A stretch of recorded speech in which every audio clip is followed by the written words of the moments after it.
Conclusion. The events described in this pamphlet show that in relation to industrial policy there is a clear-cut and incontrovertible link between what happened under Lenin and Trotsky and the later practices of Stalinism. We know that many of the revolutionary left will find this statement hard to swallow. We are convinced, however, that any honest reading of the facts cannot but lead to this conclusion.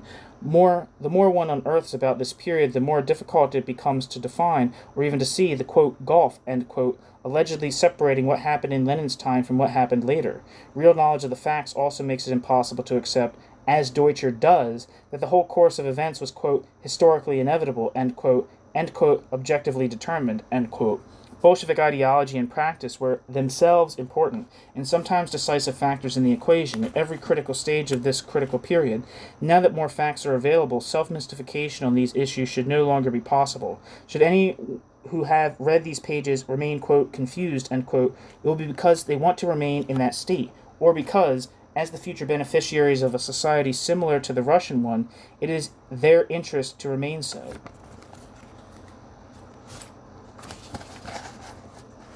The fact that so many who have spent a lifetime in the socialist movement know so little about this period is not really surprising. In the first flush of enthusiasm for the, quote, victorious socialist revolution, end quote, of 1917, it was almost inevitable that the viewpoint of the victors should alone have achieved a hearing. For many years, the only alternative appeared to be the hypocritical laments of social democracy or snarls of open counter-revolution.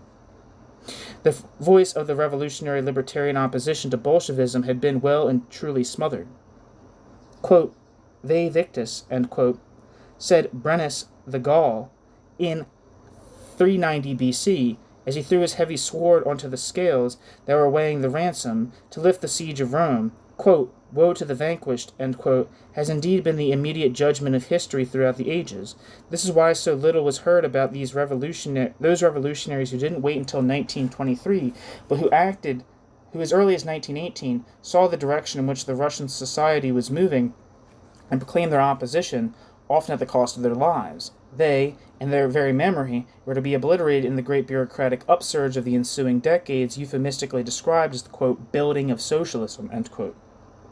It is only in recent years, when the fruits of the, quote, victorious, end quote, revolution began to be reaped in Hungary, Czechoslovakia, and elsewhere, the widespread doubts have emerged and real questions at last have been asked. It is only now that serious work is being devoted to the real nature of the rot, the Bolshevik attitude to the relations of production, and attention redirected to the prophetic warnings of the, quote, vanquished, end quote. An enormous amount of valuable material relating to those formative years still remains to be restored to the revolutionary movement to whom it rightly belongs. 50 years after the Russian Revolution, we can see in sharper focus some of the problems that were being so heatedly discussed between 1917 and 1921. The libertarian revolutionaries of 1917 went as far as they could, but today we can speak from real experience. Hungary 1956, France 1968 have highlighted the problems of modern bureaucratic capitalist societies and shown the nature of the revolutionary oppositions they engender in both Eastern and Western contexts. The irrelevant and the contingent have been swept aside.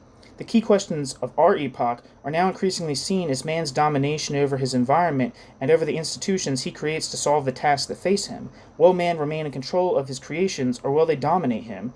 In these questions are embedded the even more fundamental ones of man's own, quote, false consciousness, end quote, of his demystification in relation to the, quote, complexities, end quote, of management, of restoring to him his own self-confidence, of his ability to ensure control over delegated authority, and of his reappropriation of everything that capitalism has taken from him. Also implicit in this question is how to release the tremendous creative potential within every one of us and harness it to ends which we ourselves have chosen. In the struggle for these objectives, Bolshevism will eventually be seen to have been a monstrous aberration, the last garb donned by a bourgeois ideology as it was being subverted at the roots. Bolshevism's emphasis on the incapacity of the masses to achieve a socialist consciousness through their own experience of life under capitalism, its prescription of a hierarchically structured, quote, vanguard party, end quote, and of, quote, centralization to fight the centralized state power of the bourgeoisie, end quote, its proclamation of the, quote, historical birthright, end quote, of those who have accepted a particular vision of society and of its future, and the decreed right to dictate this vision to others, if necessary at the point of a gun, all these will be recognized for what they are, the last attempt of bourgeois society to reassert its ordained division of labor and lead, and to maintain, the last attempt of bourgeois society to reassert its ordained division into leaders and led, and to maintain authoritarian social relations in all aspects of human life. To be meaningful, the revolution to come will have to be profoundly libertarian.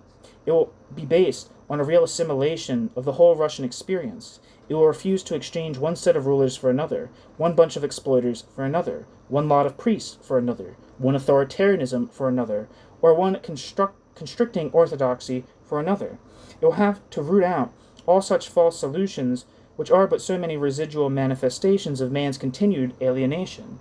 A real understanding of Bolshevism will have to be an essential ingredient in any revolution which aims at transcending all forms of alienation and of self-mystification. As the old society crumbles, both the bourgeoisie and the bureaucracy will have to be buried under its ruins. The real roots from which they grow will have to be understood. In this gigantic task, the revolution to come will find its strength and its inspiration in the real experience of millions, both East and West. If it is even marginally assisted by this little book, our efforts will have been well worthwhile. Solidarity Book, 1970.